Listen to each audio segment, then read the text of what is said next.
प्यार की राहें का आगामी एपिसोड एक गहरी भावनात्मक यात्रा की तरह सामने आता है, जिसमें रुद्र और प्रिया के रिश्ते के कई जटिल पहलू उजागर होते हैं। यह वो चरण है जहां शब्द कम पड़ जाते हैं और भावनाएं कहानी को आगे बढ़ाती हैं।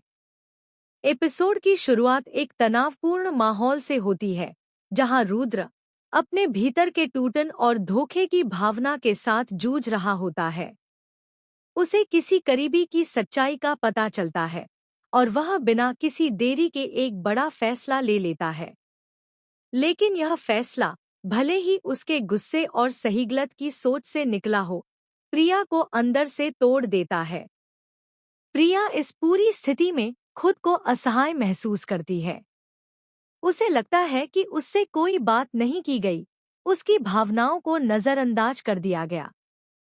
उसके चेहरे पर कोई शिकायत नहीं होती, लेकिन उसकी आंखें सब कुछ बयां कर देती हैं।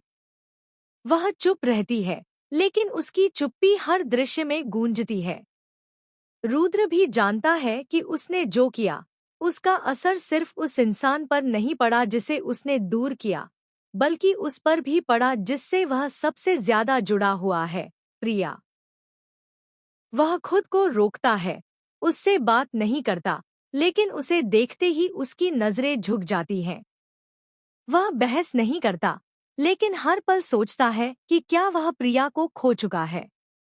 एक मध्यम गति से चलती कहानी में इस बार सबसे ज्यादा ताकत उन पलों में है जब दोनों सिर्फ एक दूसरे को देखते हैं।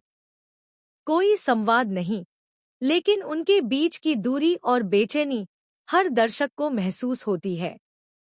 एपिसोड का क्लाइमैक्स बेहद भावुक है। एक रात, जब सब कुछ शांत होता है, रुद्र खुद को रोक नहीं पाता। वह प्रिया के सामने आता है और बिना कोई बहाना दिए बस एक सच्चा वाक्य कहता है, मैंने तुमसे कभी दूर रहना नहीं चाहा।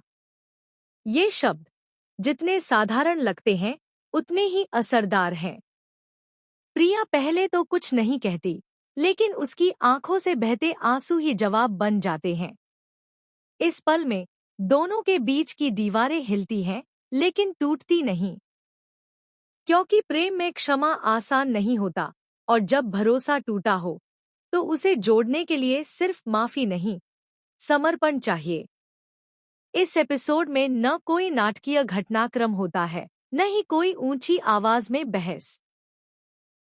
फिर भी यह कहानी दर्शकों को बांध लेती है, क्योंकि यह बहुत हद तक जीवन की असलियत से मिलती है, जहां कभी-कभी खामोशी प्रेम की सबसे सच्ची आवाज होती है।